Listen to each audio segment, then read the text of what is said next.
여러분 안녕하세요. 별들의 고향 첫 방송을 시작하겠습니다. 저는 진행을 맡은 저널의 미디어 정경화입니다. 저희 프로에서는 각 분야의 별과 같은 분을 초대합니다. 여러 가지 현안에 대해서도 얘기 나누겠지만 살아오면서 특별했던 순간들, 경험들, 그리고 공유할 수 있는 이야기들을 통해 나눠보는 그런 시간을 갖고자 합니다. 많은 분들의 참여를 환영하고 적극 모시도록 하겠습니다. 자, 그럼 오늘 별들의 고향 첫 번째 초대 손님을 모실 텐데요. 오늘이 첫 방송이니만큼 정말로 특별한 분을 조심스럽고 어렵게 모셨습니다. 요즘 다시 전성기를 누리고 계시는 통일 외교 전문가 정세현 전 통일부 장관님 모셨습니다. 장관님 안녕하세요. 다시 전성기가 아니고 최초의 전성기요.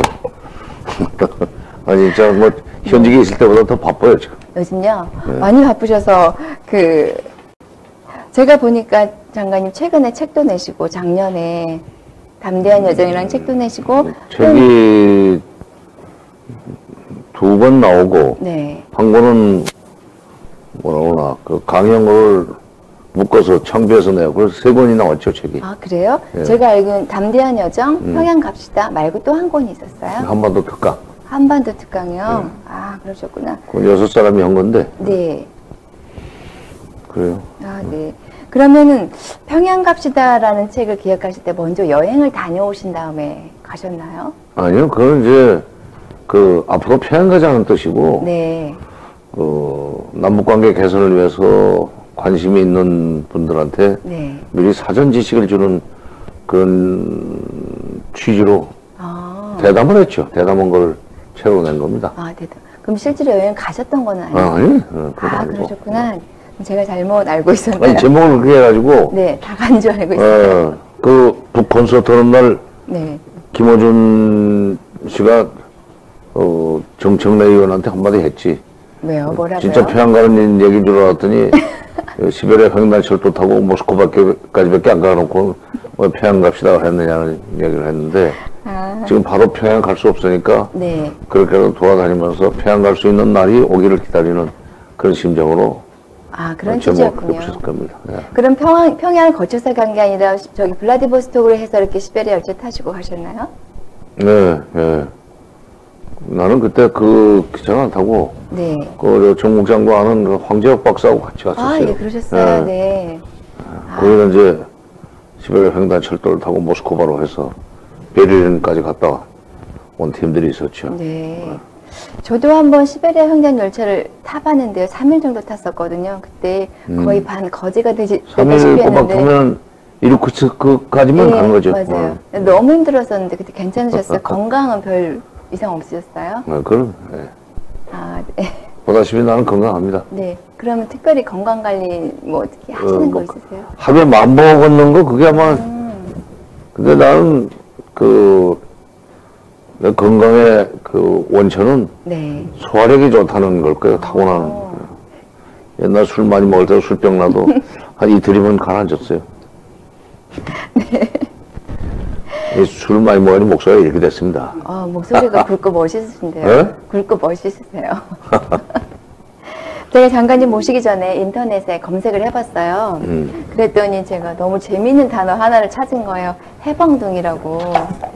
장관님하고 너무 상반된 장관님과 둥이가 안 어울려 제가 웃긴 했는데요. 장관님이 태어나신 해가 보니까 세계 2차 대전이 끝나는 역사적인 한 해였던 것 같은데 맞나요? 네, 8월 15일 날 일본이 항복을 했는데 네. 그러기 전에 2달 전에 6월 16일 날 내가 양력으로 네. 6월 16일 날 저 북만주 하얼빈보다 더 동북 쪽에 있는 네네. 자무스라는 도시에서 태어났어요. 네. 거기서 하바롭스크가 더 가깝습니다. 하얼빈보다. 네. 그러니까 뭐 엄청나게 추운 데지. 그렇죠. 네. 그래서 장관님 이렇게 행보를 보면은 세계 2차 대전 끝나는 해에 태어나시고 지금도 계속 통일 관련 일을 하시면서 남북 평화, 한반도 평화, 심지어는 동북아시아의 평화를 외치시고 다니신단 말이에요. 그러면은 우연치고는 너무 숙명적인 게 아닌가 저는 그렇게 생각이 들었어요. 그래서 글쎄. 혹시 네. 이 정도 되면은 평화를 몰고 다니는 사나이라 불러야 되는 건 아닌지 어떻게 생각하시나요? 아이고, 평화를 몰고 다닌다기보다는 네. 평화를 몰고 오고 싶어 하는, 아, 그렇게 붙여야죠. 근데 재밌는 것은 네. 내가 6월 16일 날 태어나서 100일을 지나고, 네. 100일, 뭐, 어린애기는 100일은 지나야 움직일 수 있으니까, 100일 지나고, 그걸 떠나서, 저희 부모님 고향인 전라북도 전주까지 도착하는데 40일이 걸렸습니다. 40일이요. 네, 40일이 걸렸는데, 네.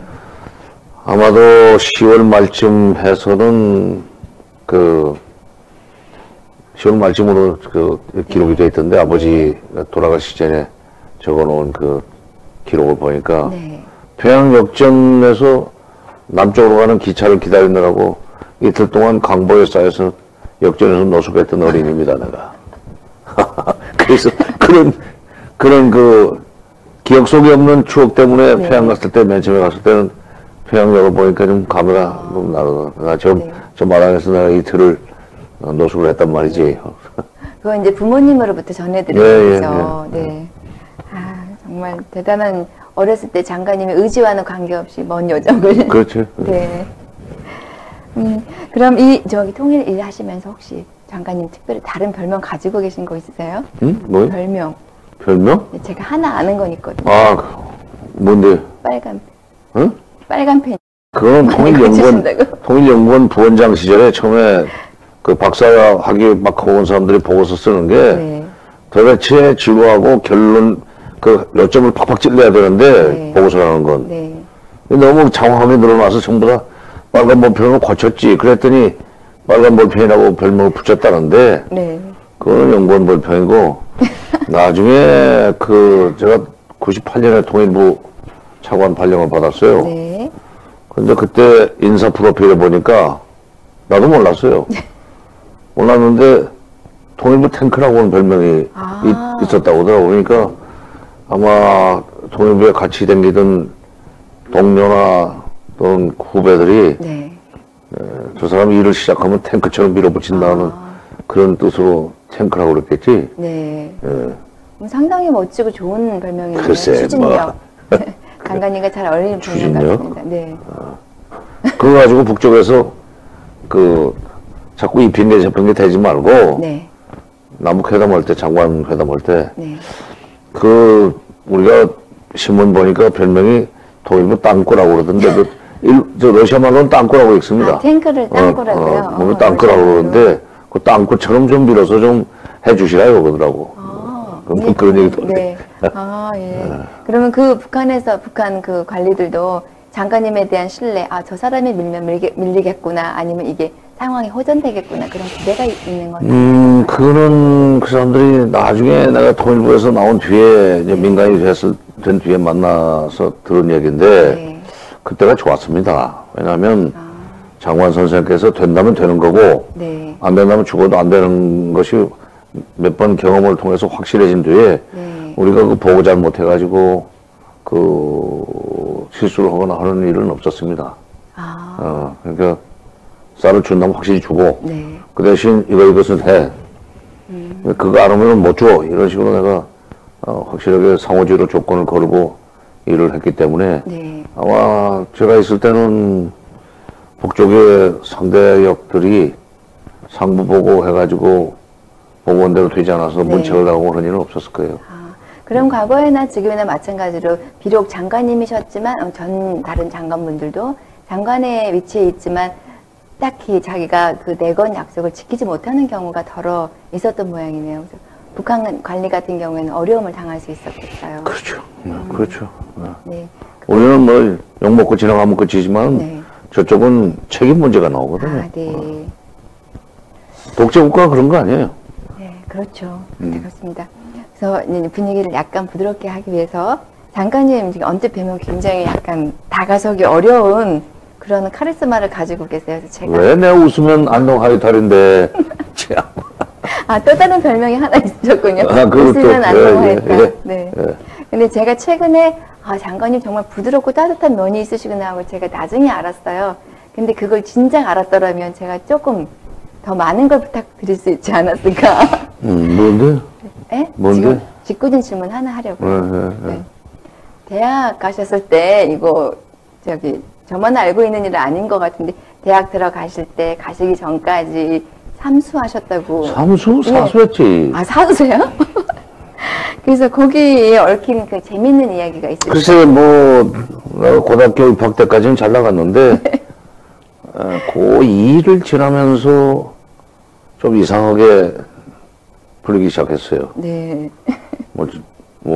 무기정학도 맞았고, 학습 결손이 오니까, 그 공부가 자꾸 처지더라고. 학교를 못 가면은, 요즘처럼 무슨 보수학원이 있는 것도 아니고,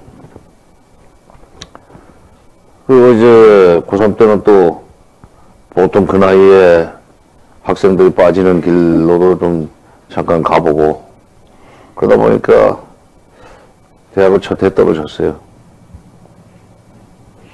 근데 잘 나가던 사람이 이렇게 꺾이니까, 네. 정말로 하늘이 무너지는 것 같습니다.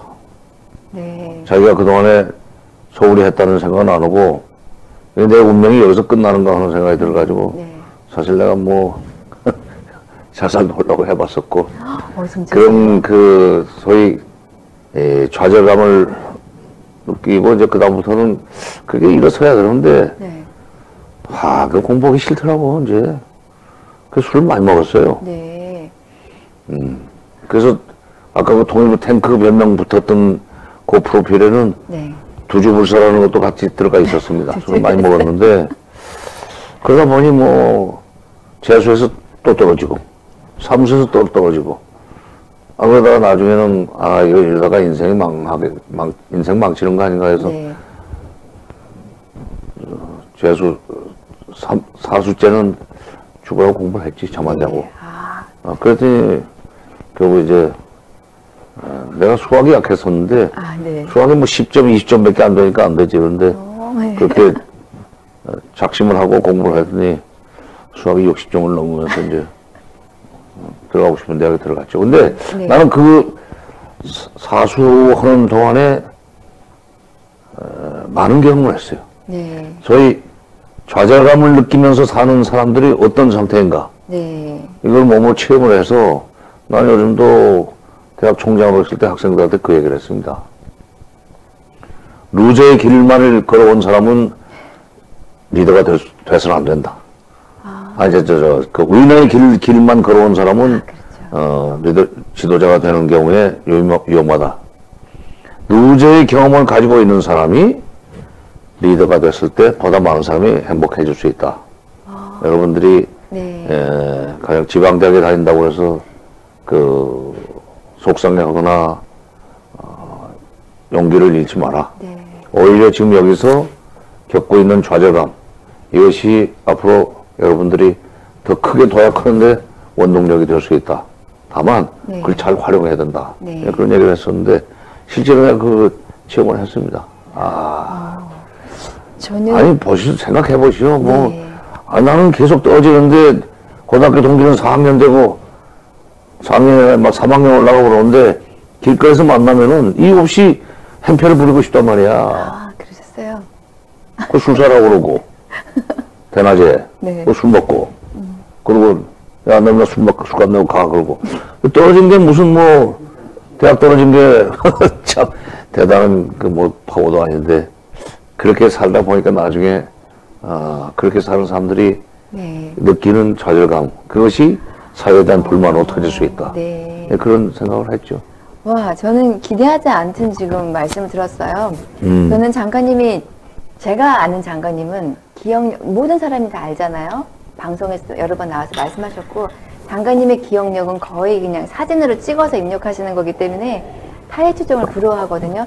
그런데 장관님이 그 고등학교 때 연유는 잘 모르겠지만 그런 과정을 겪고 사수하는 과정 속에서 그런 경험을 하셨다는 게 자체가 저는 신기하고 장관님 정도 되면 그런 경험을 안 하셨을 거라고 저는 생각했어요. 그래서 저분은 제가 루저라면 루저일까? 저 같은 사람들 마음 이해 못 하실 거라고 저는 생각했는데 이런 과정이 있었다니 보다 인간적으로 느껴집니다. 왜 정국장이 무슨 좌절했어요? 뭐 잘 저는, 나가고 있잖아요. 네, 국민을 대표하는 평범한. 뭐 고생을 좀 했지. 네. 네, 마음고생도 하고. 네.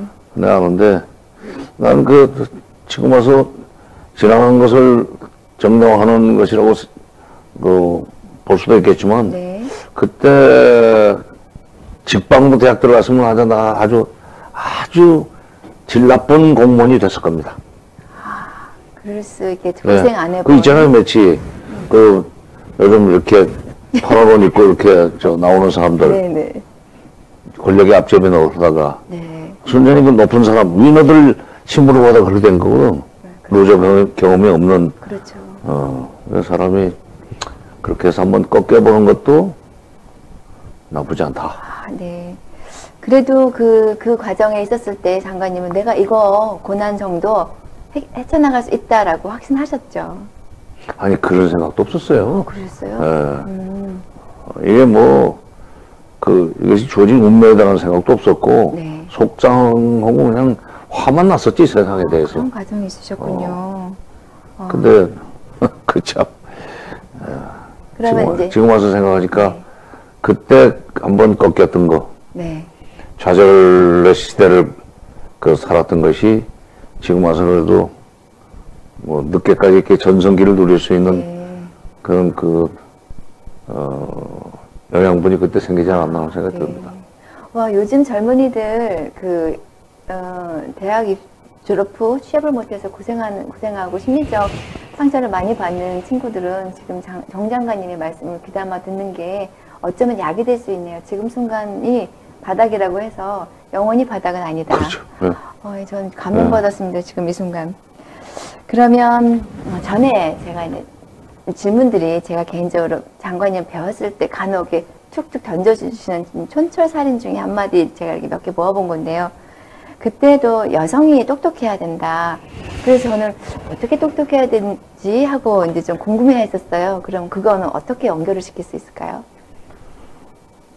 그건 직접 관련이 없고, 우리나라 사학자 중에 네. 독립운동을 했던 분이지만, 백암 박은식 선생이라고 계십니다. 네. 그분이 쓴 책으로 유명한 책은 한국 통사. 한국 통사. 통사가 아플 통자가 통증, 고통의 역사, 네. 나라 뺏기는 역사, 한국 통사를 쓰시고, 또 한국 독립운동지 혈사라는 책도 쓰고, 하신 분인데, 1919년 그때 임시정부가 상해 생겼을 때, 네. 거기에 참여를 하셨고, 초대 대통령 이승만이 탄핵된 뒤에 2대 대통령으로 선출됐었던 분이에요. 역사학자인데, 네. 아주 강직하고 고지식한 분이죠. 근데 이제 그분이 대통령을 올해는 안 하시고, 네.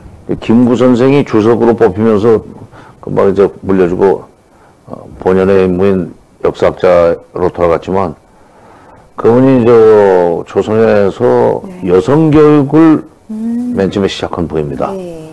서양 사람들이 와서 이화학당 세우고 이런 거 말고, 조선 사람으로서 여학교를 맨 처음에 세운 분이에요. 네. 덕원 여학교라고. 아마도 그게 원산인가, 한데, 네. 원산 주변이 덕원이니까. 근데 그분이 여성 교육을 진흥해야 된다는 논설을 많이 쓰셨어요. 네. 네. 그분 취지는 이거 있었어요. 지금 조선이 일본의 나라를 뺏겼다. 네. 근데 일본이 조선보다 인구가 2배다. 조선 사람 전체가 들고 일어나서 독립운동을 해도 들똥말똥한데, 네. 조선에서는 남자만 일하는 걸로 돼 있고 여성은 비하하고 일을 안 시킨다. 네. 허드렛 일만 시키고. 네. 이건 잘못된 거다.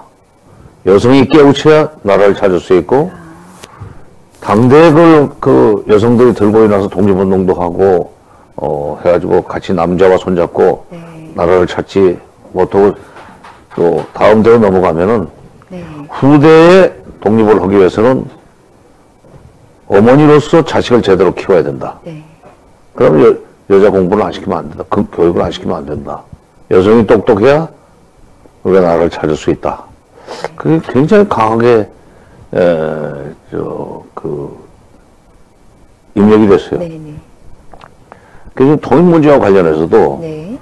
지금 통일 문제는 되게 뭐 남자들만 하는 걸로 되게 오늘 외교 안보 문제는 다 남자들이 하는 걸로 돼 있는데 예, 여자들이 잘 안 합니다. 그 재미없어서 그런지 이쪽에 남자들이 저희들 영역이라고 해가지고 끼워주질 않아서 그런지 잘 안 되고 있어요. 그래서 저는 그 통일 문제에 대해서도 어설픈 남자들 그 괜히 무슨 석사 박사 가지고 그 자격이 있다고 해가지고 나가서 얘기하는 거 보면 신통치 않은 사람 많아. 네. 저도 잘 모르면서. 근데 여러 중에 똑똑한 사람들이 있거든. 그렇죠. 이런 사람들이 활동할 수 있는 그 영역을 많이 늘려주는 게 좋아요. 그렇게 해서, 네. 그리고 여성이 똑똑하면은 자식들이 똑똑합니다. 엄마의 엄마가 똑똑해야 자식들이 집안에서 여러 가지 애들 키우는 건 엄마가 하는 거 아니야? 남편은 아버지가 가서 돈이나 벌어 오는 거지. 또 어머니가 또 돈 버는 수도 있고. 네. 근데 여성은 두 가지 일을 하거든. 직장 일을 하는 게 정국장처럼 바깥 일을 하고, 네. 또 집안일 하고, 또, 그러니까 주부로서 집안일 하고, 네. 엄마로서 또 집안일 하고, 1인 3역들 하는데 남자들은 1인 1역만 하거든. 여자들이 훨씬 더 어떤 점에서는 유능해요. 네. 세 가지 일을 하면서도 잘하거든. 네. 내가 전생에 여자였나 모르겠어. 하여튼 여자들이 구박받는 거 나는 조금 어떨 땐 화나요. 아무것도 아닌 사람들이 말이야. 남자는 이러고 뭐 하고 실력도 없으면서 실력 있는 여자 쳐주지 않고 지들끼리 놀라고 그러고.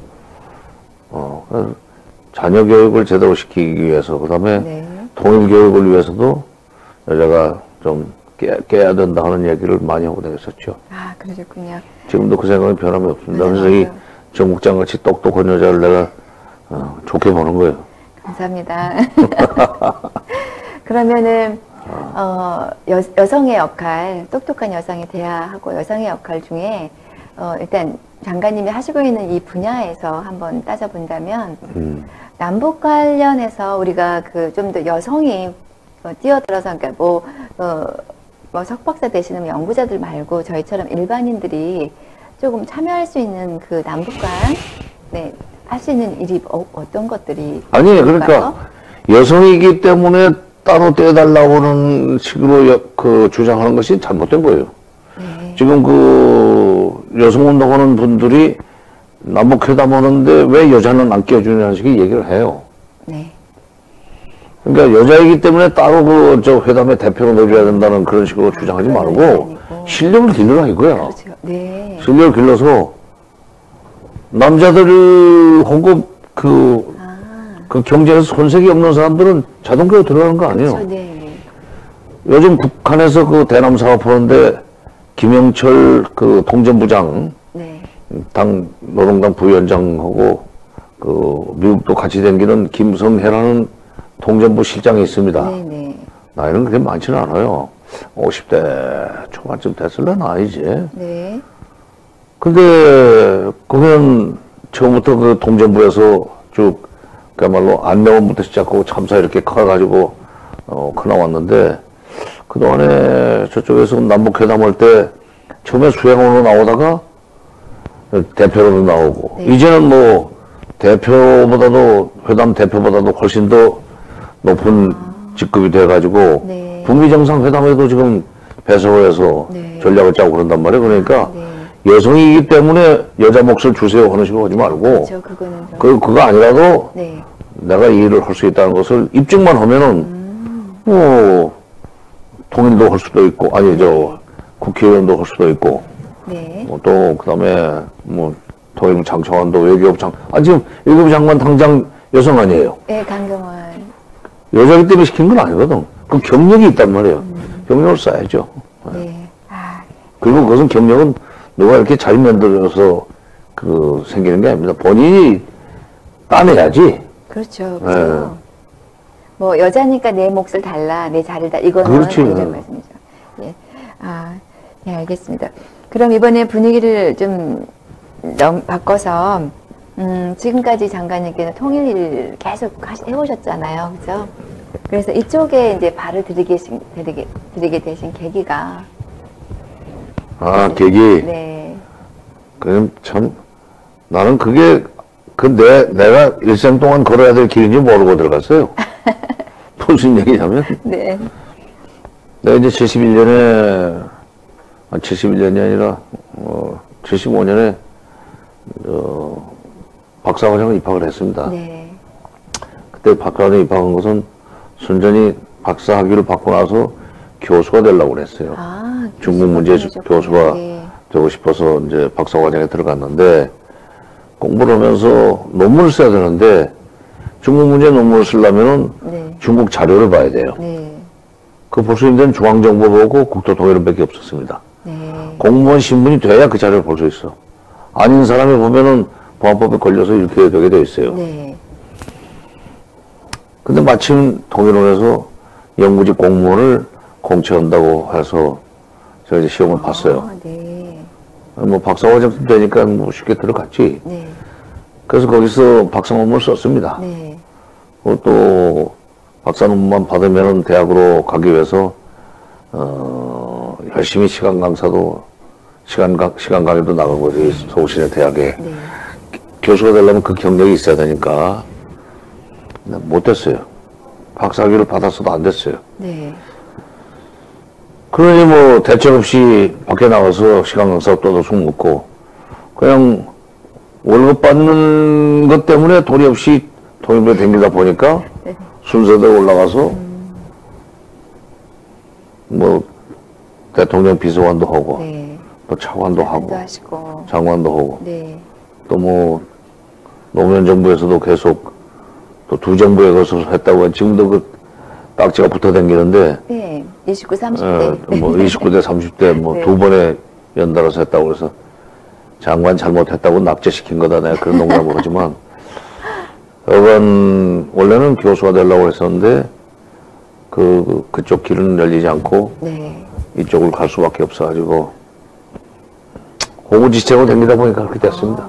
그래도 운명이란 게 정말 자기가 뜻하는 대로 그래요. 가는 건 지나고 아닌 것 보니까 같아요. 네. 자기가 되고 싶다고 되는 게 아니고 네. 김대중 대통령이 그 전에 어려움을 많이 겪고 싶지 않았어요. 네, 그때마다 그렇죠. 비서들한테 그렇게 오히려 비서들을 위로했다고 그럽시다. 뭐 성경에 나오는 말씀인지 모르겠는데 운명의 여신은 항상 미소를 짓고 다가오지만은 않는다. 아, 때로는 먹구름 속에서 천둥번개를 치면서 다가올 수가 있다. 네. 동지들, 이것이 장차 우리에게 행복의 시작이 될 수 있을지도 모르니 네. 그렇게 하고 참고 기다립시다. 그랬다는 거예요. 네. 근데 나도 그 교수가 될 뻔하다가 떨어진 것도 여러 번 있고 그러는데 그때마다 사실 또 좌절을 했었죠. 왜 나한테는 이런 기회가 안 오나. 뭐 쉽게 되는 사람들도 있는데 그때는 참 좌절해서 뭐 술도 많이 먹고 그랬었는데 안 되면 술을 먹더라고 남자들은. 근데 지나고 보니까 그게 내 길이 아니었기 때문에 그런 거예요. 네. 그거 떠나지 말고 여기 있어라 하는 명령이었지. 그러면 네가 나중에 이 분야에서 큰 역할을 할 수 있을 거다. 네. 근데 그걸 미리 알려주지는 않더군요. 운명의 나중에 여신이 미리 알려주지는 않아. 그래가지고 지나고 보니까 네. 제가 역대 통일부 장관 중에서 2년 5개월, 29개월 있는 동안에 네. 회담을 95회를 했습니다. 그러니까 남북 간의 연평균 그렇죠. 그 회담을 내가 수석 대표가 될 회담도 물론 하지만은 모든 과장급 회담까지도 정부 장관이 직접 책임을 져야 되기 때문에 난 진두지휘를 해요. 네. 네, 현장에 직접 나와서 진두지휘 합니다. 네. 그러다 보니까 이제 회담을 95회나 하고 내가 물러날 때까지 남북 간에 70년대 남북 그 대화가 시작된 이후에 합의서가 한 4, 50개인가 나왔었는데 내가 재임 중에만 합의서가 73개가 나왔어요. 그러니까 2년 반 동안에 그랬다면은 굉장히 일을 많이 했다는 얘기지. 네. 회담도 뭐 2년 반 동안에 95회나 했으면 연평균 38회인데 네. 38회를 하면 일주일 내내 회담 준비하고 그다음 마무리하고 그다음 회담 준비하고 쉬는 날이 없었어요. 진짜 그때는 그 진짜 긴장해서 일을 하니까 네. 아침 일찍부터 저녁 늦게까지 또는 그 신나서 그러는지 그렇게 주간하고 일어나도 코피도 안 나. 건강하셔서. 되게 과로면 코피 난다는데 그런 시절이 있었으면 그건 네. 그때 그러니까 대학 교수가 돼서 나갔으면 겪을 수 없는 겪을 수 없는 경험이었었고. 일이셨죠. 네. 아, 그러셨구나. 철도도로 연결도 제가 92년에 자재 장비를 주고 했는데 네. 이번에 한 것은 현대화 착공식입니다. 네. 연결은 그때 92년에 해서 94년 5년에 끝났어요. 연결이. 근데 그것도 저는 77년에 통일원에 들어와서 2004년 6월 30일 날 물러날 때까지 했던 일 중에 가장 보람있게 생각하는 것이 네. 전쟁 통해 끊어진 남북철도도로를 자재장비를 주어서 연결시켜 놨다는 거. 네. 그건 내가 좀 자랑 좀 하고 싶어요. 네. 근데 사람들이 잘 안 알아줘. 성견지명이 있으셨던 것 같아요. 성견지명이 반드시 그 남북 간 철도는 연결되어야 하는 거잖아요. 네. 그럼 이제 제가 아까 그 합의서들을 1년에 한 300 몇 개 하셨다고 그랬는데. 아니, 1년에 2년 반 동안 73개니까 73개. 1년 반 동안에 그러니까 한 30개 가까이. 30개 가까이. 네. 그러면 이거는 개인적으로 한 궁금한 건데 그 합의된 합의서들이 제대로 다 이행은 되고 아니면 아니, 이제 합의서라는 게 네. 장관급 합의서가 있으면 그 다음에 차관급 합의서가 나오고 이제 새끼를 치죠. 네. 국장급 합의서. 네. 결국은 이런 것도 있어요. 우선 개성공단의 노동자들의 임금을 어떤 식으로 줘야 될 것인가. 네. 그다음에 개성공단 노동자들의 근무 시간, 네. 출퇴근 관련 이런 것은 어떤 식으로 운영할 것인가. 네. 그 합의를 해가지고 네. 남북 합의를 해서 그 개성공단에 관한은 북쪽에서 당신의 최고인민회에서 법으로 정하라. 네. 나중에 단순 합의서라고 해서 깰지 몰라서 아. 합의서 만들어라. 네. 그런 것도 하고 아. 또 가령 이 비무장지대에서 확성기 방송을 중단해주는 대신 네. NLL 소해 NLL 상에서 해군 함정 간의 충돌 방지에 위해서 네. 무선 교신을 하도록 하는 것 이런 합의서들을 만들어가지고 이행이 됐었죠. 근데 이제 그게 이명박 박근혜 정부 들어와서 다 그냥 이쪽에서 무시해버리니까 네. 북쪽도 안 지키고 오면서 지금은 다 옛날 일이 됐지만은 다시 문재인 정부가 이제 과거의 합의서를 다시 이제 되살리자고 해서 네. 원행들이 있으니까 이제 그대로 이행합시다 하면 또 네. 될 수 있을 거예요. 예. 그 합의서가 만약에 이행되지 않은 부분 대체적으로 저희 쪽에서 많이 좀 어긴 게 있었나요? 대체적으로? 우리 쪽에서 저쪽에서. 우리 쪽에서요. 그렇지만 북쪽도 이런 게 있어요. 서로 주고받았군요, 그럼. 그러면 피장파장이지, 그래야. 왜냐면 상대가 있는 문제에서 네. 어느 한쪽만 지고지선하고 한쪽은 불량하고 그러질 않아요. 아, 예. 북미 간에도 마찬가지입니다. 북미 간도요, 예. 미국이 안 지킨 것도 있고, 네. 북한이 안 지킨 것도 있고. 네. 근데 이제, 피상적으로 보면은 북한이 먼저 약속을 안 지킨 걸로 되지만은 그 밑에 원인이 또 미국으로부터 제공된 것도 있고, 네. 거꾸로 북한이 원인을 제공했기 때문에 미국이 깨고 나간 것도 있고. 네. 그런데 그걸 세밀히 들여다보지 않으면은 수면 위에 드러난 것만 가지고 또 상대방한테 이제 책임을 넘기고 하는 그런 말싸움은 계속되죠. 계속되죠, 예. 네. 그것들이 이제 많이 정치적으로 이용되고 또 일반 사람들은 잘 명확한 사실을 근거를 확인하지 못한 탓에 또 그렇게 믿는 수도 있는 것 같아요. 그럼 결국 또 남북 문제로 이제 저희도 모르게 슬쩍 질문이 넘어와 버렸어요. 아니, 넘어가야죠. 뭐, 넘어가야죠. 난 둘레랑 가서는 무슨 내 인생사를 들으려고는 아니고, 네. 남북 문제 궁금해서 불렀을 거 아니에요. 네. 본론 들어갑시다. 네. 그러면 이제 좀 가볍게 들어가서 김대중 노무현 정부 때부터 장관님이 이제 29대, 30대 두 번 통일부 장관을 역임하셨잖아요. 그래서 제가 봤을 때는 남북 협상에 있어서는 그 누구보다 최고의 경험과 능력을 가지고 있고 또 아주 성견지명을 가지고 계신 것 같은데, 혹시 그 중에 일을 하시다가 굉장히 힘들었거나 아니면 뭐 재미있는 일인데 공개하지 않은 일이 혹시 있으신가요? 그 협상의 성공 사례는 아니지만은 네. 될 뻔했다가 안 된 경우가 오히려 지금 마음에 많이 남아 있습니다. 네. 94년 김영삼 대통령 정부 시절인데, 네. 94년 7월 25일부터 27일까지 평양에서 김영삼, 김일성 남북 정상회담을 하게 돼 있었어요. 네. 남북의 우리나라 대북 정책사를 보면은 사실 79년 1월 달에 그 기자회견을 하면서 박정희 대통령도 평양에 누구와도 만날 용의가 있다 하는 식의 제안을 했었어요. 그건 평양에 누구와 만나겠다는 얘기는 김일성과의 정상회담을 제안한 건데, 네. 언제 어디서는 만날 용의가 있다 그렇게 했었죠. 근데 그분은 그 뜻을 못 이루고 그 해제 10월 달에 돌아가셨고, 그 뒤에 전두환 대통령, 노태우 대통령 전부 남북 정상회담까지 하고 싶어가지고 뭐 밀사백에도 많이 오고 했습니다만 잘 안 됐어요. 근데 김영삼 대통령 때 북핵 문제가 터지면서 의외로 남북 정상회담이라는 소리 찬스가 왔어요. 네. 그래서 나는 그때 청와대 비서관입니다.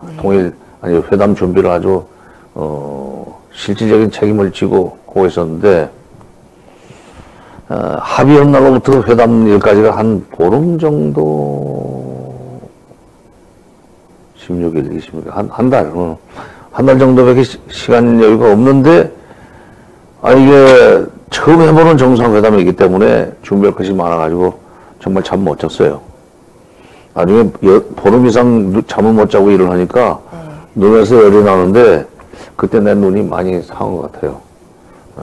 그때 시력이 많이 떨어진 것 같은데, 그렇게 열심히 일을 했는데, 난데없이 7월, 그러니까 6월 17일 날인가 이제 최종 합의가 됐는데, 7월 8일 날 새벽에 김일성 주석이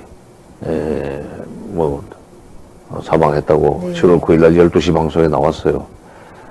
그때 제가 이게 분단 국가에서 정상회담이 이루어지면 그때부터 남북 관계가 그야말로 정상적인 관계로 이제 발전해 나갈 수 있는데, 그건 못하게 됐다. 우리 민족의 운명이 여기까지냐? 우리는 이 미국과 소련이 갈라놓은 분단에서 정상회담을 통해서 분단을 극복할 수 있는 기회도 안 온단 말인가? 굉장히 참 낙담을 했었어요. 그거 그렇다고 어디 나가서 방송에 나가서 할 수도 없는 거고, 당국자가. 그러면서 언제 이런 기회가 다시 오려나, 다시 올까? 오지 않을지도 모르겠다 하는 식으로 이제 참 비관했었는데, 다행히도 만 6년이 되기 전에 김대중 대통령 때 2000년에 6.15 정상회담이 되고, 또 그로부터 7년 후에 노무현 대통령 때 정상회담이 되잖아요. 문재인 정부 들어와가지고는 지금 남북 정상회담을 작년에만 3번 했습니다. 이번에 북미 정상회담 2월 말에 끝나고 3월 달에 답방을 겸한 정상회담이 되면 이제 4번째고, 이 대한민국 분단사에서 정상회담이 6번 하게 되는데, 사실 94년에 정상회담이 7월 달에 제대로 됐으면 그때부터 남북 관계는 김대중 정부 때 6.15 공동선언과 똑같은 방식으로 가게 돼 있었어요. 내용이 그렇게 돼 있었어요. 분단 국가에서 북한을 관리하는 방법은 다른 거 없습니다. 경제적으로 어려운 북한을 도와주고, 그 대신 군사적인 긴장을 완화시키는데 협조하도록 하는 그 틀을 짜고, 그렇게 해서 전쟁이 일어나지 않도록 만들고, 그리고 경제협력을 심화시켜가지고 남북한의 경제적인 상호 우선성이 커지도록 만들고, 그게 경제 공동체가 되고, 그 다음에 그것이 사회문화 공동체로 넓어지고, 그리고 정치 공동체까지 가면 그게 통일이거든. 그러니까 그때 94년에 7월 27일 날 7.27 선언이 나왔으면은 2000년 6.15 때 나왔던 정상회담 선언하고 똑같은 걸로 준비를 했었어요, 제가. 김영삼 대통령한테도 그렇게 보고를 드렸죠. 그랬더니 그분, 그러니까 이 돌이 없습니다. 지금 북쪽 경제가 어려운 만큼 우리가 경제적으로 도와주고 그 대신 군사적으로 장난치지 못하도록 합의하시고 장관급 회담만 열어주시면 실무적인 문제는 저희가 풀어나갑니다. 네. 김영삼 대통령 그야말로 촌철살인적인 멘트. 그래, 돈 주면 안 되겠나? 분단 국가에서 이 관리하는 것은 돈입니다. 네. 지금 사람들은 곡조도 모르고 퍼주기라고 그러는데 그 퍼주기라는 대북 경제 지원이 없으면 군사적 긴장 완화는 못 시켜요. 그렇죠. 개성공단 보세요. 개성공단 2천만 평 그 땅에 남쪽 서울, 오산 이런 데를 겨냥하고 있는 장사정포, 방사포가 수백 문이 있던데요, 거기가. 개성공단 털을 내놓으면서 다 올라갔어요. 그렇죠, 뒤로. 개성시 북쪽으로. 15km 이상 북상했지. 그 돈의 힘이에요. 그러니까 금강산도 마찬가지고. 금강산에서 돈 버는 재미로, 개성공단에서 돈 버는 재미로 거기 있던 대포들을 개성시 북쪽으로, 그 다음에 고성시 북쪽으로 가지고 올라가가지고 거의 남쪽에 대한 군사적 그 행동을 취하려면은 시간이 그만큼 걸리게 되니까 우리가 대비할 수 있는 시간이 늘어나는 거 아니에요. 그러면서 상대적으로 안전해지는 거지. 그렇죠. 그 돈의 힘이에요. 그러니까 퍼주기를 놓고 오는 사람들은 군사적 긴장이 완화되는 것이 싫은 거예요. 네, 군사적 한반도의 군사적 그 안보 위험이 긴장될수록 그거를 즐기는 사람들이라는 건가요? 즐기는 게 아니라 군사적 긴장이 유지되는 과정에서 구축된 기득권이 허물어진 걸 싫어하는 사람들입니다. 싫어하는 거죠. 예. 대표적인 것이 방위산업에 종사하는 사람들. 아, 그죠. 네. 물건을 팔아야 하니까. 네.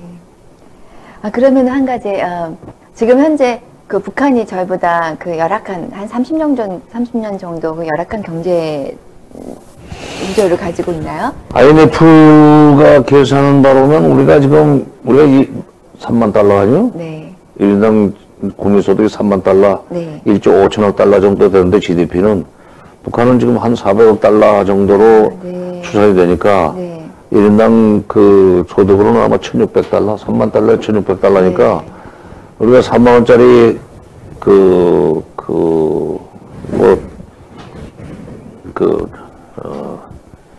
스테이크를 사 먹을 수 있다면 저쪽은 1,600원짜리 삼각김밥 사기에도 간식 2,000원짜리 삼각김밥 먹기에도 힘든 지경이지. 그러니까 이게 경제적 격차가 너무 크기 때문에 당장은 통일은 어렵습니다. 어렵고 이 북한 경제가 조금씩 좋아지도록 여건을 만들어주면은 그게 이제 통일까지도 생각할 수 있게 가능해지는데 근데 그걸 꼭 우리 돈으로만 한다고 생각하면 안 돼요.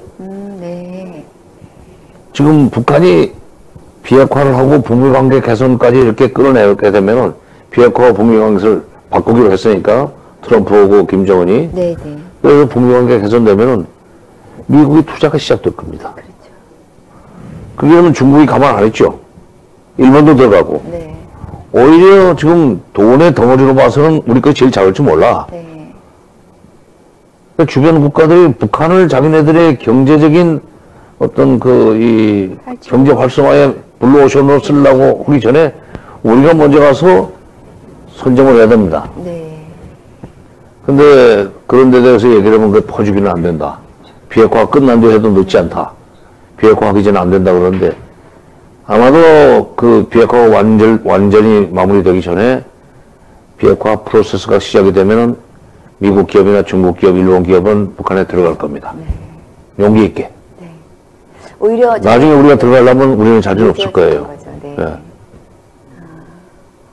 이것도 저희가 잘 판단해서 국민들을 설득해서 이런 부분을 빨리 차고 나가는 것이 저희 나라 경제에 있어서도. 그래, 이제 그런 것은 정부가 직접 할 수는 없고 여당이 해줘야 되는데 여당이 그런 목소리를 못 내네. 여당은 사실 그럴 생각이 없는. 생각이 없지는 않고. 지역구에 뭐 관심이 있지. 네, 그러면 이제 최근 그 이슈로 넘어와서 제가 보니까 1월 27일자 요미우리 신문의 보도에 의하면 이제 북미 간 단계적 비핵화 논의가 있었다라고 이렇게 나오더라고요. 그래서 제가 이렇게 언뜻 봤을 때는 이것은 이제 미국이 북한과 중간에 뭐 중국 문제도 중국하고 그 패권적 그 대립 관계에 있었기 때문에도 그렇지만 북한과 정상국가 관계로 가겠다는 어떤 제스처가 아닌가라고 봤는데요. 어떤 내용? 네, 그러니까 네. 작년 6월 12일 날 트럼프 대통령과 김정은 위원장이 합의한 것은 새로운 북미 관계 수립 1번. 네. 2번이 한반도 평화체제 구축. 네. 3번이 완전한 비핵화 북한에. 이겁니다. 근데 그렇게 합의를 했는데 그 이후에 이제 장관급 회담을 하는데 폼페이오와 김영철 또는 그 밑에 앤드루 킴과 저쪽에 뭐 최선희 등등 실무자들이 협상을 하는 과정에서 지난 25년 동안 93년에 북핵 문제가 터진 이후에 미국 관리들이 북한을 상대로 해서 협상할 때 했던 방식. 네. 북한의 선행동. 네. 북한이 선행동을 해야만 미국이 거기에 대해서 보상하는 차원에서 뭐 반대가 불을 수 있다. 선북, 구미. 네. 이걸 계속 고집하니까 한 발도 못 나갔던 거예요. 그렇죠. 예. 그러니까 북한은, 아니, 미국은 자기네는 심판자 입장이고, 네. 조그마한 나라가 핵을 가지려고 했던 것은 잘못된 일이니까 잘못된 일을 한 북한이 제버릇을 고친 뒤에 퇴학시킬 걸 정학으로 해주든지 네. 아니면은, 바로 학교에 나올 수 있도록 해주든지 하겠다고 그런 식으로 버티니까 한 발짝도 못 나갔던 거예요. 네.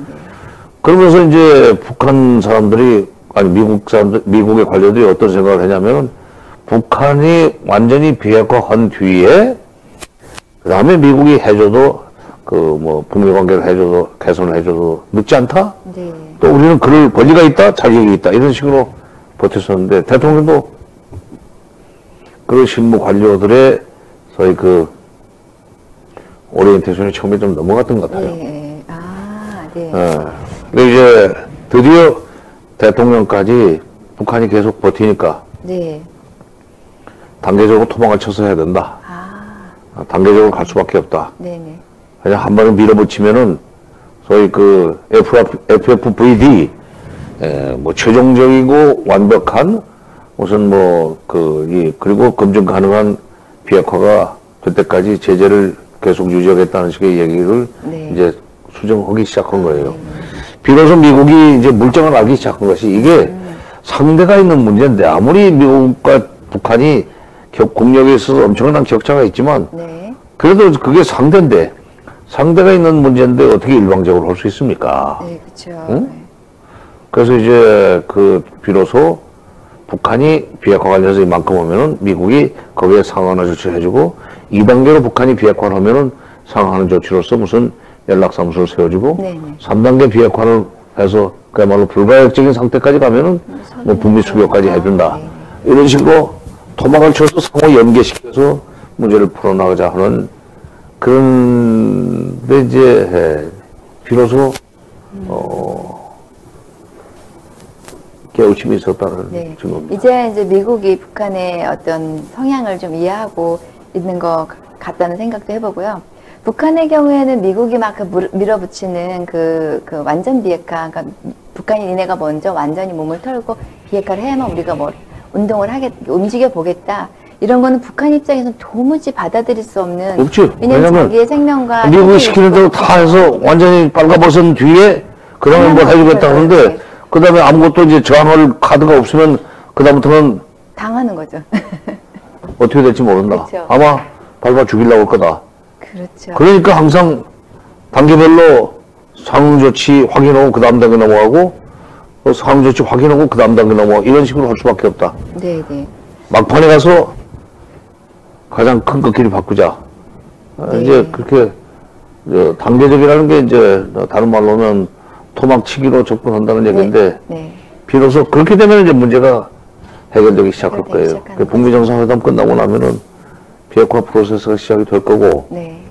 북한에서 미국에서는 그동안 일괄적으로 비핵화를 시켜버리고 그다음에 그렇죠. 미국이 뭘 반대 겉보를 주겠다고 했는데 일괄이 아니라 이제 단계적으로 할 수밖에 없다는 걸 이제 깨달은 거고 네. 그렇게 해서 시작이 되면은 남북 관계도 굉장히 빠른 속도로 네. 진도가 나갈 겁니다. 그러면 그 단계적 그 부분은 그 북미 간에 한 단계 실행해주고 북한이 들어주고 그다음 그 상응 조치로 어떤 요구를 받아내고 이런 단계가 거듭될수록 그들 사이에서의 신뢰 구축도 그렇지. 바로 보니까 이 상응 조치, 그러니까 북한의 비핵화와 미국의 상응 조치가 단계별로 착착 나가면서 이 신뢰 조치가 생기면은 그 다음에는 큰 것도 쉽게 양보를 하고 네. 내놓을 수 있죠. 근데 지금은 미국이 어떻게 나올지 모르기 때문에, 그러니까 북한이 약자기 때문에 그래요. 그렇죠. 북한이 약자기 때문에 미국의 요구를 시원시원하게 못 들어줍니다. 그걸 했다가 나중에 뒤통수 맞으면 우리는 죽는다. 북한이 약속을 깨는 경우에 미국은 얼마든지 보복할 수 있지만 네. 약속을 깼다고 해서 북한이 미국을 어떻게 보복하겠습니까? 와, 그러니까 확실하게 그렇죠. 맞바꾸는 식으로 할 수밖에 없어요. 와, 그러면 북한 입장에서 어떻게 보면 상당한 모험이나 모험이 될 수 있는데요. 만약에 이제 이런 프로세스 다 지나갔는데 막판에 미국이 나 생각 바꿨어 이렇게 되면 북한 살아날 수 있는 어떤 저력이 남아 있을까요? 그들에게? 그 미국이 마지막 히든 그 미국이 핵무기 네.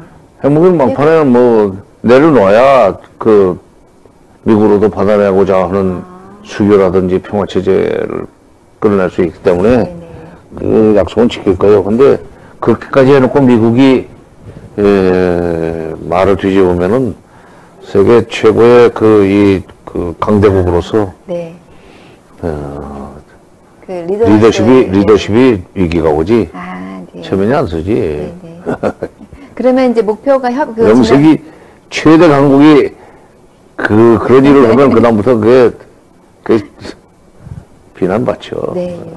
지도력이 상실되지. 네. 그러면 이제 단계적 비핵화 논의를 거쳐서 2020년대에 완전 비핵화가 완료된다고 목표를 잡았는데 희망적으로 봐도 되는 거죠? 2022년? 2020년도 제가 20년? 네, 잘못 적었나요? 내년? 내년까지는 완전 비핵화는 어려울 거예요. 네, 왜냐하면 언제쯤에 완전 비핵화라는 것은 북미 수교까지 완전한 비핵화가 북미 수교가 교환돼야만 완전한 비핵화를 할 거예요, 북한도. 네네. 근데 미국이 내년까지 그러니까 평양에 미국 대사관을 설치하기는 어려울 겁니다. 네. 연락사무소 교환 설치까지는 가능할 거예요. 왜냐하면 연락사무소 교환 설치는 국회 동의를 안 받아도 돼요. 네. 대통령이 하면 돼요. 근데 그 대사관을 설치하려면 정식 수교까지 가려면은 정식 수교 이제 수교협정도 체결하고 대사관 설치하려면은 의회 승인을 받아야 돼요. 네. 미국은 그래요. 우리하고 좀 달라요. 근데 지금 현재 미국 의회의 판세로 봐서는 내년은 안 되죠. 다음번에 또 선거를 해가지고 민주당이 절대 다수가 되면은 그 의회가 밀어줘야 네. 민주당이 공화당이 공화당이 절대 다수가 되고 그 의회가 트럼프를 밀어줘야 되는. 네. 그래야 이제 수요까지 갈 수 있고 네. 수요까지 갈 수 있어야만 비핵화가 끝납니다. 그렇죠. 꼭 바꿔야 되니까. 쉬운 일은 아니겠지만 그래도 기대해 볼 만은 한 것 같아요. 그죠? 기대해볼 만한 지금 기대해도 돼요. 그래요?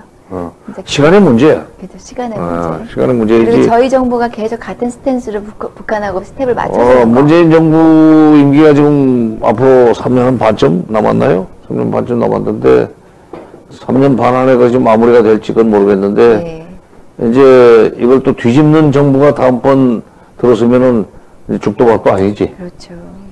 그러니까 국민들이 잘 선택해야 돼. 네. 나는 선거운동할 생각은 없는데 이게 한반도의 평화가 오면은 덕을 볼 수 있는 사람이 확실히 수적으로 많습니다. 한반도의 평화가 안 와야만 장사가 되고 기득권을 누릴 수 있는 사람 숫자는 적습니다. 그렇죠. 근데 목소리는 그 사람들이 커요. 돈이 있으니까. 그러니까 돈은 없지만은 훨씬 더 많은 사람들은 평화 오기를 바란단 말이야. 그러니까 이 사람들이 표로서 자기네들의 정치 의사를 표출하면 돼요. 그 페이크 뉴스에 속지 말고. 저희 페이크 뉴스와 싸우는 저널인 미디어입니다. 페이크 뉴스. 이름을 그럼 무슨 레오자 학렬로 바꿔야지. 알겠습니다. 그래서 그러면 근데 그럼 향후 지금 북미 2차 정상회담이 이제 날짜가 저는 2월로 알고 있는데 3월인가요? 아니 2월 말일로 얘기를 했는데 슬슬 지난 주말부터 무슨 3월 초로 될 수도 있다는 얘기도 나오고 그러는데 그게 장소 문제를 아직 결론 못 낸 것 같아요. 지금 오면서 내가 뉴스 체크를 해보니까 하노이냐 다낭이냐 호치민이냐 또는 방콕이냐를 가지고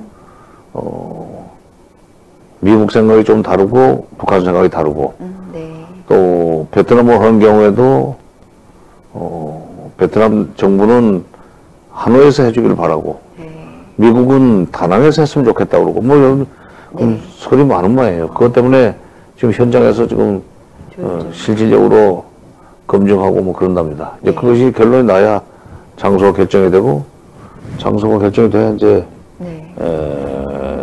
그 날짜도 확정이 돼서 발표가 되고 그 과정에서 이제 실무자들은 이제 의제 조율을 하고 있겠죠.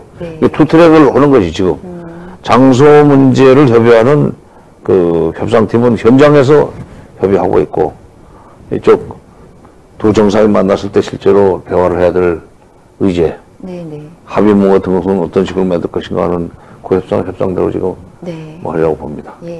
그러면 이제 그 전에 그 고위급 회담, 이제 마이클 폼페이오하고 그 김영철 북한 노동당 부위원장이 만났고 그 이후에도 스웨덴에서 그 실무자 협의가 또 있었잖아요. 스본 비건하고 최선을 만났죠. 그렇죠. 최선희하고 만났고 그러면 이제 그리고 나서 이제 2차 정상회담이 이제 뭐 2월이든 3월이든 열리는데 거기에서 그 도출될 결과라는 거는 이제 전에 합의된 그 바로 조금 아까 말씀드렸듯이 거기서 합의된 내용들을 확정짓는 그런 자리가 될 거냐. 그거 이외에 더는 기대할 수 없는 거죠. 아이고, 단계적으로 해야지. 그러니까 지난번 6월 10일 날은 미국과 북한이 앞으로 무엇을 할 것인가 합의를 했어요. 새로운 북미관계 수립, 한반도 평화체제 구축, 비핵화. 근데 이번에 만나면은 그것을 어떻게 할 것인가. 방법적으로. 그럼 큰 틀을 짜야 돼요.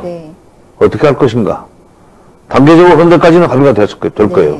근데 단계적으로 하는데 그것을 몇 단계로 토막을 칠 것인가. 그다음에 언제까지 끝낼 것인가. 그런 것을 또 실무자들이 협의를 해가지고 필요하면은 정상회담을 또 하는 거고 아니면은 폼페이오 김영철 회담으로 끝낼 수도 있고 그거는 이제 어떻게 될지 좀 두고 봐야 돼요. 오늘 내가 바로 답은 못 하겠네. 아무리 정국생이 웃으면서 물어도 답 못 해. 알겠습니다. 그러면 이제 가장 좀 여기서 지금 소외되어 있는 게 저희 남한의 역할 비중 도대체 어떻게 해야 되냐. 지금 제가 생각하기에는 남한이 굉장히 그 대북 문제에 있어서 되게 스탠스 잘 취하고 있다고 저는 평가하고 싶어요. 그런데 이제 장관님께서 보시기에 그러면 남한의 역할 비중은 도대체 얼마나 되는지 아니 우리에게도 어떤 그 면이 섰는지 말씀해 주세요. 문재인 대통령이 4월 27일 날 정상회담, 남북 정상회담을 앞두고 남북 정상회담은 북미 정상회담의 길잡이다 하는 얘기를 했어요. 근데 그러기 전에 취임하면서 바로 그랬나? 한반도 문제에 우리가 운전자가 되어 있다는 얘기를 했습니다. 운전자론. 그래서 이제 그거는 2000년 그때 김대중 대통령이 그러니까 98년 대통령이 되신 뒤에 클린턴 대통령과 정상회담을 했죠. 그때 6월인가 그렇게 됐는데 정상회담을 하면서 한반도 문제를 내가 좀 직접 주도적으로 풀겠다. 그러니까 클린턴 대통령이 그럼 당신이 운전석에 앉으시오. 내가 조수석에서 도와드리겠습니다. 해가지고 이제 소위 운전자라는 말이 그때 나왔는데 운전대론이 그때 나왔는데 그거 지금 그 2.0인 셈이죠. 한반도 운전자론은 김대중 대통령 98년에 운전자론이 2017년에 한반도 운전자론으로 이제 발전이 됐는데 근데 그 운전자 내지는 길잡이 이런 식으로 해가지고 지금 그 김정은 위원장과 트럼프를 잘 연결시킨 게 지금 문재인 대통령입니다. 작년 6월 26일 날 제주에서 제주평화포럼이 열렸는데 그때 한 세션에서 내가 일본 전문가한테 질문했어요. 내가 사회를 만든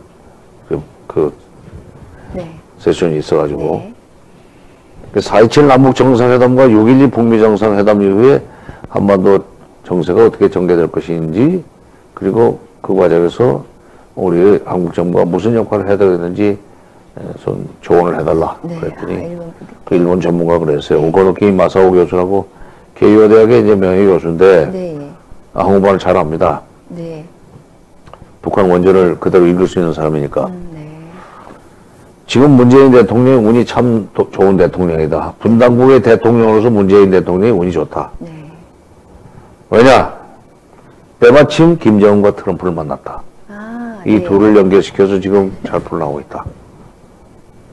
의외로 초창기에는 뭐 이 둘을 만나면 큰일 날 거라고 생각했는데 의외에 네. 지금 소위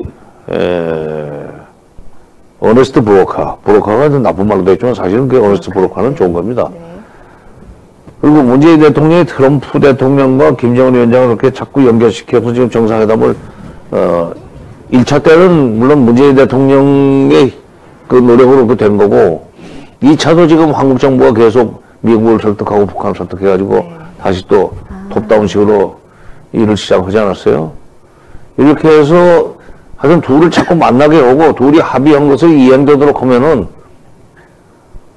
그러면 우리 5천만 국민들은 평화를 얻게 됩니다. 네, 그렇죠. 응? 평화를 얻게 된다고. 네. 그걸 가지고 무슨 뭐 김정은이한테 왜 이렇게 매달리느냐, 김정은이한테 무슨 뭐 이렇게 구걸을 하느냐 그러는데 김정은이 서울에 오도록 만드는 것은 여기 구경으로 가라는 게 아니에요. 여기 오라고 그래서 다음번 북미 정상회담이 열리게 되면은 이런 식으로 해가지고 좋은 성과를 내라 하는 과외 공부 시켜주려고 그런 거예요. 어?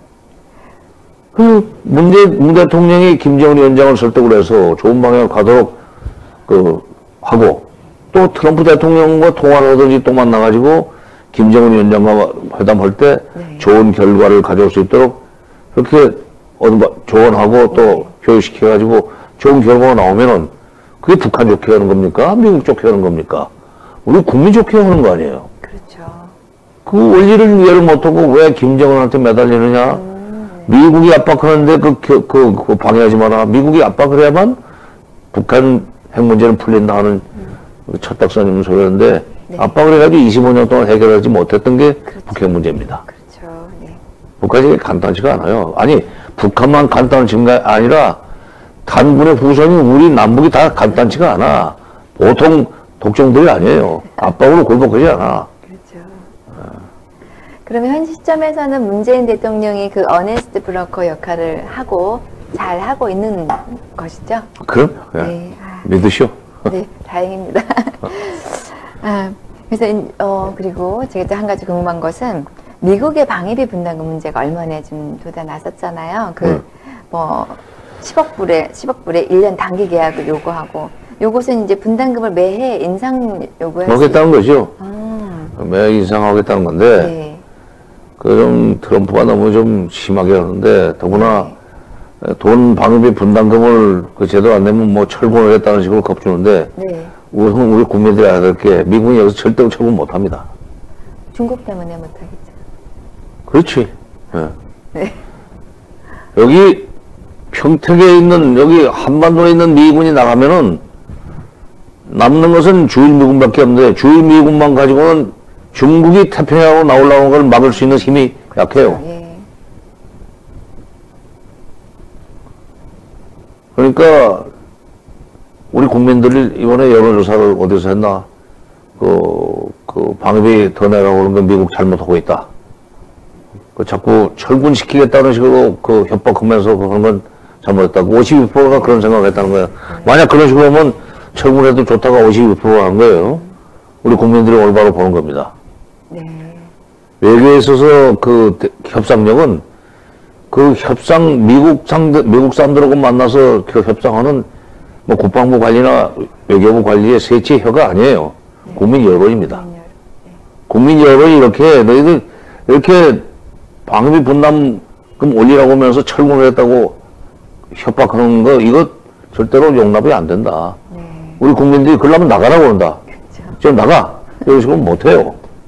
나갈 수 없는. 못 나간다고. 예. 아니 태평양을 내놓으면 나가지. 근데 태평양을 내놓을 수가 없어요. 미국이 지금. 중국이 지금 무기승천으로 해군력을 강화하고 있는데 여기서 지금 주한미군이 나가면은 태평양을 내놔야 되는데 반밖에 못 써요. 그러니까 우리가 그렇다고 미국이 뭐 명색이 동맹국이 돈 좀 더 내라는데 못 내겠다고 할 수는 없고 조금 올려주긴 하지만 미국이 너무 이렇게 무리하게 요구하면 안 된다는 것을 대놓고 얘기를 해야 돼요. 네. 근데 일본처럼 했으면 우리도 사실 방위비 분담 비율이 높습니다. 일본은 그 땅값도 다 계산했거든. 그러니까 엄청나게 많이 처음부터 내는 걸로 돼 있어요. 우리는 그때 무슨 생각을 했는지 이 미군이 주둔하는 땅값을 계산 안 하고 줬단 말이야. 그 지금 와가지고 그때 잘못했다. 지금 그 땅값 계산하면 1조가 넘는다. 이렇게 말할 수도 없고. 그렇죠. 네. 그러나 하여튼 미국이 그 철군을 카드로 쓰면서 그 방위비 분담을 정액하라고 하는 것은 잘못됐습니다. 그리고 우리 국민들이 잘못됐다는 걸 얘기를 하면은 외무장관이나 국방장관이 미국한테 얘기할 때 힘이 실리죠. 그렇죠. 아니, 당신네가 이런 식으로 하면 반미 일어나. 반미 일어나면 당신네 좋을 게 없어. 이렇게 얘기를 할 수 있도록 국민들이 도와줘야 돼요. 네. 근데 그러지 말고 돈 좀 더 내면 어떠냐. 미군 나가면 큰일 난다? 근데 그 사람들 그 논리는 거예요. 미군이 나가면 인민군이 밀고 내려가서 공사를 한다. 네. 쳐들어온다고. 북한 전쟁 못 일으킵니다. 북한 군대가 뭐가 있어서 숫자는 많아요. 숫자는 많지만 아니 기름을 우리 100분의 1도 못 쓰는데 탱크가 어떻게 가며 비행기가 어떻게 뜨고 배가 어떻게 뜹니까? 전쟁 지속 역량이 없어. 그래서 전쟁 못 일으켜. 그렇기 때문에 북한이 핵무기에다가 집중했다. 아니 통일하겠다고 하면서 핵을 쓴단 말이에요. 여기다 핵무기 써가지고 사람 다 죽여놓고 무엇을 통일을 해. 네. 그리고 핵폭탄 터진데 여기 병신된 사람들이 그 사람들 환영하겠어요? 그건 있을 수 없는 그 가정이야. 일어날 수 없는 일을 전제로 해가지고 핵무기는 외국을 상대로 쓸 수 있지만 동포한테 어떻게 핵무기를 씁니까? 그렇죠. 예. 페이크 뉴스에 속지 마세요. 네, 알겠습니다. 근데 이거 뭐 나중에 편집 잘하시겠지만 중간에 반말이 너무 많아가지고 이거 되겠나 이거. 아, 괜찮습니다. 편하게 저를 대하신다 생각하고. 그래서 이제 그 아까도 장관님께서 말씀해 주셨듯이 그 현 정부는 남북 문제를 잘 풀어나고 있다는 대체적인 평가를 받고 있고요. 또 그러나 한편으로서는 경제 문제 때문에 굉장히 그 국민들로부터 압박을 받고 있어요. 뭐 경제도 어려운데 북한 신경 쓰는 이런 쓴소리를 하는 분들이 지금 여러 그러니까 있다. 경제 어려운 것은 지금 그 대북 지원을 하기 때문에 경제가 어려운 건 아니고 그렇죠. 예. 전 세계적으로 지금 불황입니다. 솔직히 말해서. 문재인 정부가 잘못해가지고 한국 경제가 지금 화강곡선을 그리는 게 아니에요. 전 세계가 지금 경제가 어려워요. 영국도 그렇고. 영국이 왜 그러는데? 영국이 브렉시트를 왜 그러는데? 잠깐 저 살아남기 위해서 그러는 건데 전 세계가 어렵고 미국도 경제가 어렵잖아요. 네. 이거를 마치 문재인 정부의 대내 경제 정책이 잘못돼가지고 경제가 어렵다? 이건 신경 안 쓰고 대북 문제만 신경 쓴다? 대통령은 여러 가지 일을 다 책임지고 있습니다. 통일부 장관도 있고 외무부 장관도 있고 재정경제부 장관도 있고 뭐 산자부 장관도 있고 다 국무위원들 다 있고 청와대에도 정책실장이 있고 안보실장이 있고 경제 책임지는 정책실장 여기 한번 통일 책임지는 안보실장 이렇게 해가지고 다 그야말로 컨덕터처럼 이거 키웠다 이렇게 하는데 그걸 가지고 마치 지휘자가 무슨 계속 이 바이올린이나 무슨 다른 악기는 연주를 안 시키고 그냥 무슨 드럼만 치도록 지휘하는 것처럼 자꾸 그 말을 만들어내는데 네. 그러진 않아요. 아, 예, 그렇죠. 지금 남북 관계에 신경 쓰느라고 경제를 팽개치고 있는 게 아니에요. 네. 경제는 경제대로 지금 살리기 위해서 애를 쓰고 있고 그런데 이게 지금 우선 첫째 노사정 대타협도 지금 민주노총이 안 들어가겠다고 해서 또 깨있지 않았어요. 그렇죠. 예. 이게 지금 뭐 노사정 그 타협에 의한 경제진흥 부흥이라는 거, 경제 활성화가 그 남북 관계 때문에 지금 잘 안 되는 겁니까? 그건 아니잖아요. 아무 연관관계 없어요. 오히려 네. 지금 경제가 어려운 것은 지난 정부 기간 동안에 쌓였던 일종의 적폐 이런 것들이 좀 드러나는 거지. 네. 그거를 지금 치료하느라고 그런 건데, 그러니까 병이라는 게, 그 전에 잘못해가지고 그것이 이제 터지면은 병원에 가는 거 아니에요? 네. 직전에 무슨 뭘 잘못해가지고 가는 것은 교통사고. 못 먹고 체한 거밖에 없지. 응? 무슨 암이 발생한다는 게 수년 전부터 그렇죠. 이 원인이 있는 거 아니에요? 원인이 누적돼가지고 이렇게 터지는 건데, 네. 그걸 가지고, 병원 의사 보고 말이야, 막 그냥 화내는 거고 똑같은 거지. 네, 맞습니다. 그러면은, 그 남북관계 평화무드로 이어지는 남북교류 협력이 활발해졌을 때, 그것이 우리나라 경제 발전에 어떤 도움을 주는지 쉽게 설명해 주실 수 있으세요? 지금 요 며칠 전에 미국의 3대 투자가들이 모여서 하는 무슨 토론을 했다고 할지 나는 직접 보지 못했는데, 워렌 버핏, 짐 로저스, 그 다음에 또 누구? 하여튼 3대 투자가들이 앞으로 북한이 블루 오션이다. 네. 특히 짐 로저스 같은 사람은 지금 그 싱가포르에 살고 있는데, 미국의 3번째 투자가 아니에요? 중국이 앞으로 대단한 그 잠재력을 가지고 있는 시장이기 때문에, 중국에 투자를 해야 되겠고, 자기 딸이 그러려면은, 물려받으려면은 중국어를 능숙하게 해야 된다고 해가지고 싱가포르 와서 중국어 가르친다는 거예요. 근데 작년 8월인가 우리 어떤 언론하고 인터뷰를 하기를 내가 중국이 앞으로 큰 이 승부처가 될 줄로 알았는데 노스코리아가 앞으로 굉장히 좋은 승부처가 될 것 같다. 네. 내 재산 전체를 털어서 북한에 투자할 생각이 있다. 네. 그리고 한국어가 앞으로 중국어 못지않은 소위 국제 공용어 비슷하게 될 것 같아서 네. 내 딸이 한국어를 배우도록 하려면 서울로 이사를 가야 되겠다라고 했단 말이야. 네. 작년 얘기입니다. 네. 북미 정상회담이 되고 이런 걸 보면서 8월인가 그래요? 6.12 북미 정상회담 보더니 이게 북한이 확실하게 비핵화할 거고 미국이 이제 수요까지 갈 거고 그러면 미국 기업들이 들어가기 시작할 거고 네. 그러기 전에 내가 먼저 가서 몇 군데 선점을 해놓겠다. 네. 네. 그러면 남북 교류 협력이 우리의 살 길이라는 거. 그렇죠. 그러니까 우리가 우리 돈으로 북한 경제를 진흥한다. 그래서 통일 비용이 많이 들어간다는 식으로 생각할 필요가 없어요. 네. 어떤 점에서는 우리가 손을 못 댈 수도 있습니다. 이렇게 지금 로저스 같은 사람이 자기 재산 전체를 북한에 투자를 하겠다고 그러고 일본도 지금 북미 관계가 빠른 속도로 개선되는 것 같으니까 아베 총리가 어저께 의회 연설하면서 금년 내 북일 정상회담 하겠다고 그랬거든. 네.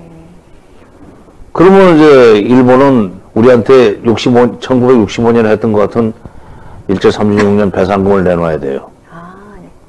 네. 100억이 될지 200억이 될지 모릅니다. 한때 100억까지 합의를 했었지, 2002년에. 네.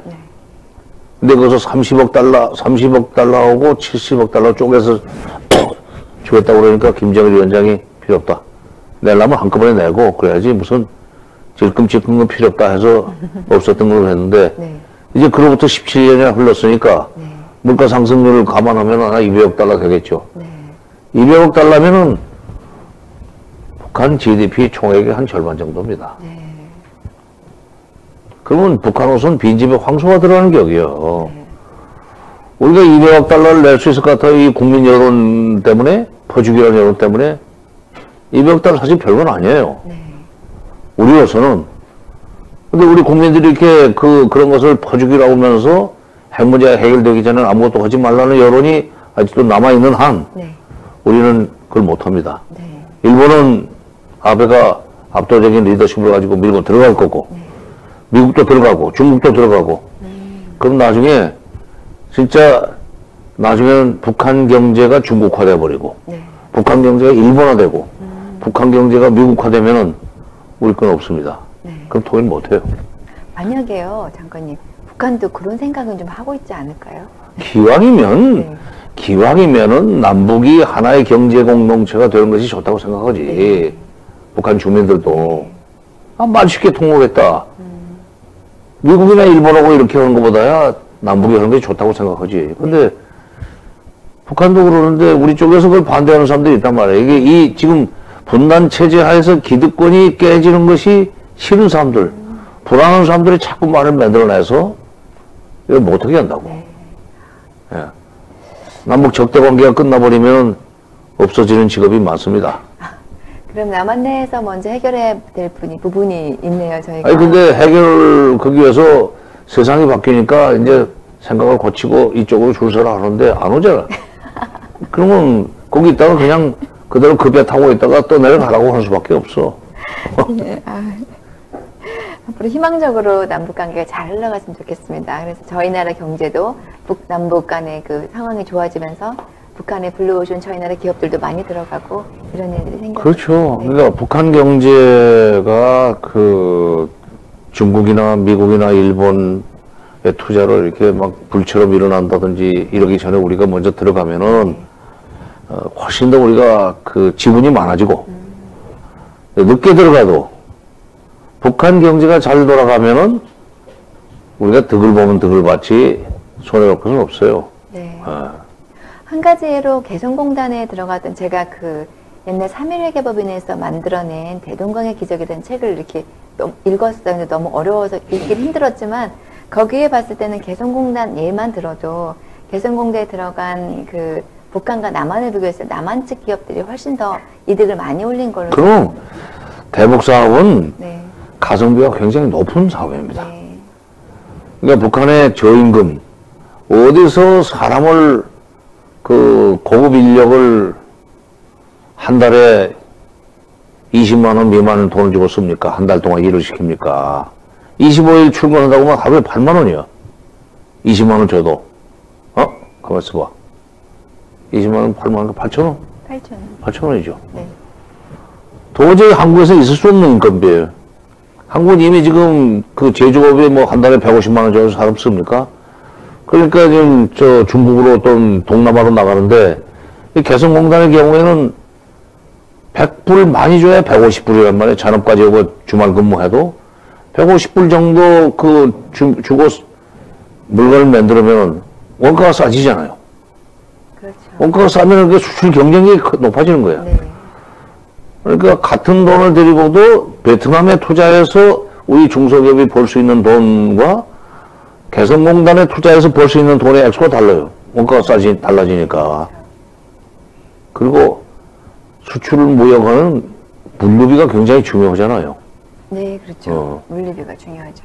여기서 만들어가지고 바로 인천에서 치러가지고 그냥 내보내면은 돈이 엄청나게 들어오지. 근데 솔직히 개성공단에 들어갔던 기업들이 지금 문이 닫혀 있어서 손해를 많이 보고 있지만 한때는 재미를 봤습니다. 네.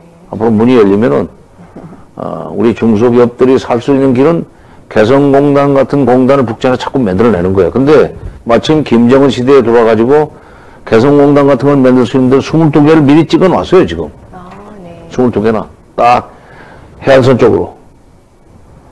여기 좀 그 경의선 지나가는 철도, 네. 동해선 지나가는 그 철길 주변, 도로변, 그 다음에 압록강 도망강변 22개를 딱딱 찍어 놨어요. 거기 들어가면은 그쪽은 그쪽대로 월급 받아서 좋고, 네. 그 다음에 기술 배워서 좋고, 네. 우리는 그거 가지고 원가가 싼 물건을 만들어서 수출 경쟁을 키워가지고 다시 중소기업이 한국 무역의 중추 역할을 할 수 있는 시대가 올 수 있습니다. 네, 감사합니다. 그렇게 됐으면 좋겠습니다.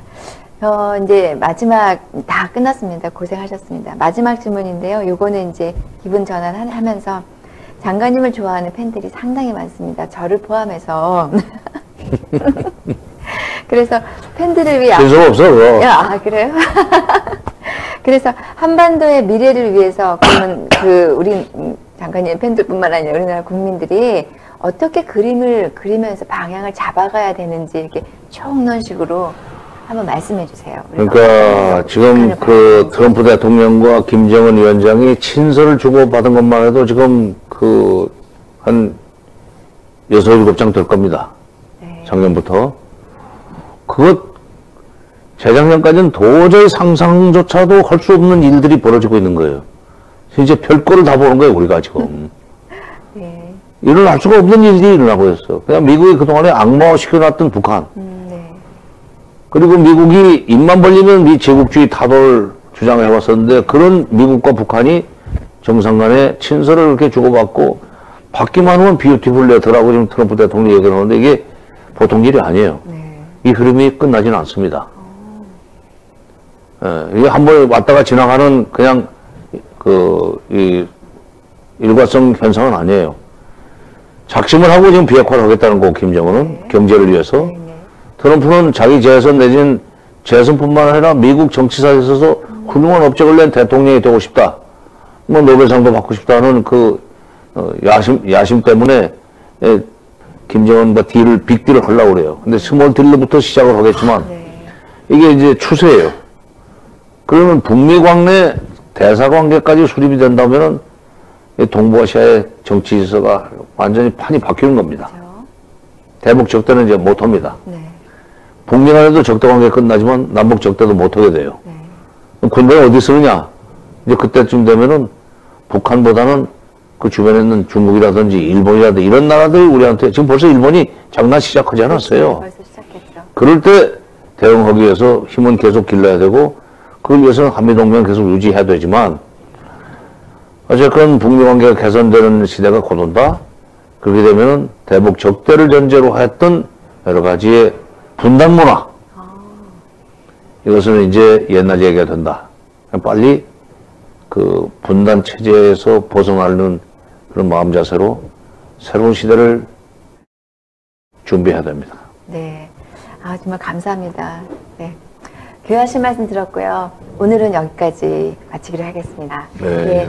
지금까지 정세현 장관님을 모시고 함께 얘기 나눠보았습니다. 한반도의 미래 어떻게 전개될지 누가 정확히 알겠습니까? 각 국가들의 이익이 서로 상충하기에 더욱 예측하기 힘듭니다. 오늘 정경호의 별들의 고향 첫 방송에 기꺼이 응해주신 우리 정세영 장관님 정말 감사드리고요. 그리고 함께 해주신 여러분들께도 감사드립니다. 다음 시간에 또 찾아뵙겠습니다.